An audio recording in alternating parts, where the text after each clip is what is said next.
పెంచావే కుమ్మంలోకి హోలీ తెచ్చావే నువ్వు పక్కనుంటే ఇంతేనేమోనే నాకొక్కో గంట ఒక్కో జన్మే మళ్ళీ పుట్టి చెప్తున్నారు ఇంకేం కావాలే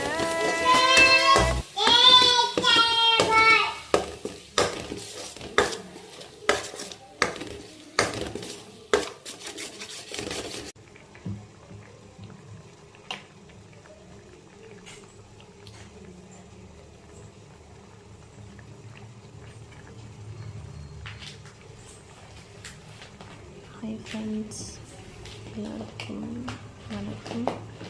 பார்த்திங்கனாக்கா நம்ம முட்டை குழம்பு எப்படி சேர்க்கிறதுன்றத பேச்சுலருக்கு ஈஸி.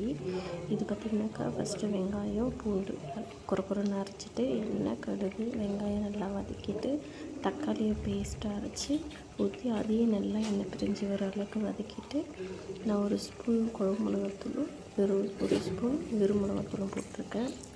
போட்டு நல்லா ஒரு 2 நிமிஷம் வதக்கிட்டு தேவையான அளவு தண்ணி ஊற்றி வச்சுருக்கேன். இப்போ நல்லா கொதித்து எண்ணெய் பிரிஞ்சதுக்கப்புறம் நம்ம இப்போ முட்டை சேர்க்க போகிறோம்.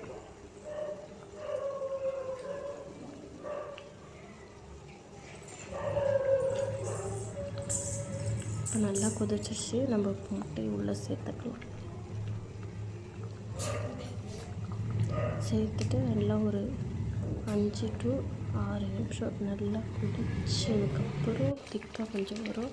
அதுக்கப்புறம் ஆஃப் பண்ணிடலாம். ஆஃப் பண்ணிவிட்டு சுட சுட இட்லி தோசைக்கெலாம் நல்லா டேஸ்ட்டாக இருக்கும்.